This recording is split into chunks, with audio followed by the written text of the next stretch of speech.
You've probably heard me mention advisory boards a billion times. Clearly, I'm a fan of them. I think if you're in the B2B world, you should have one. I don't see a reason not to. They definitely have their value. They definitely have their limitations, for sure. They're not the end-all, be-all to driving your roadmap, and they shouldn't be. But they're an incredibly powerful tool for a product person to, as part of the funnel that we were just talking about, but also empowering you with knowledge about the existing customer base. I usually met with my advisory board every other week for an hour over the phone. On average, 8 customers out of a total of like 12 that would be on the board. Let's say a random assortment of 8 of them would show up. So think of it this way. That means here's one of the biggest challenges, a real world example that probably every product person has run into at one point or another. Some very senior level person with a lot of influence, let's say it's the CEO, comes to you and says, I just had a discussion. I came up with an idea. The idea is amazing. It's the best thing I've ever heard. You need to go do it now. Okay? And you feel stuck. Having an advisory board is a fantastic opportunity to get unstuck, because what I would say and have successfully said to anyone that brings me a great idea, whether it's the CEO or a sole contributing account executive, it's the same message. It's, and if I truly believe it's a good idea and it does sound really super interesting, I have a very simple talk track for that scenario. And it's, you know what? That does sound absolutely fantastic. I love it.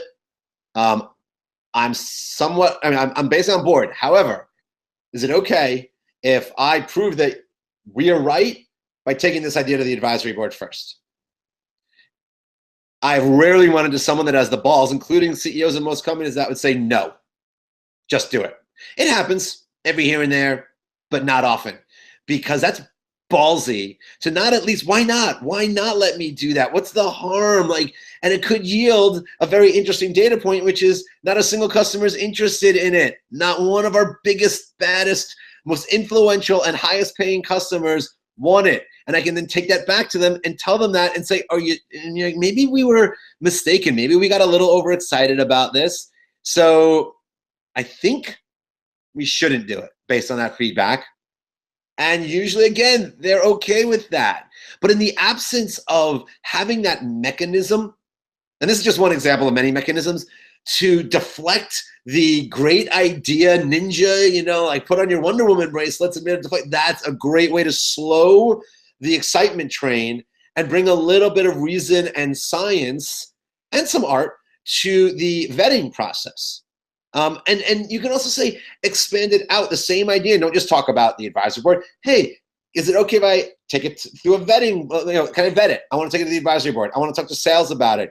The account team as well, whoever. There are tons of resources. But when you have that advisory board, usually I found that is the best one, simply because usually the CEO or whoever you're talking to knows and should know some of the names that are on that board, know that they are the smartest, most relevant customers that you have, that know what the heck they're talking about, that can speak on behalf of what they actually are interested in, willing to pay for, think is super important. So super powerful. The other part of having the advisory board that I've always found is like a intangible benefit is, once the company knows that you have it, you've stood it up, you've been meeting with them for a while now, 6 months, a year, whatever the time frame is. It's funny how all of a sudden they just now naturally assume you know a lot about what's going on with those customers. You're talking to them every other week, you're having conversations, and most of them just assume that you are now the expert on what these big customers are into, and they will, it's a respect tool. You all of a sudden find that just by everyone knowing you have this board and you leverage them and you bring ideas to them and you talk about tons of ideas with them, that you have now put yourself, that you have a good instinct, okay, about what is going to turn them on and what not so much. And that's another intangible benefit, is just having, and the company knowing that it exists, that it elevates your street cred within the organization.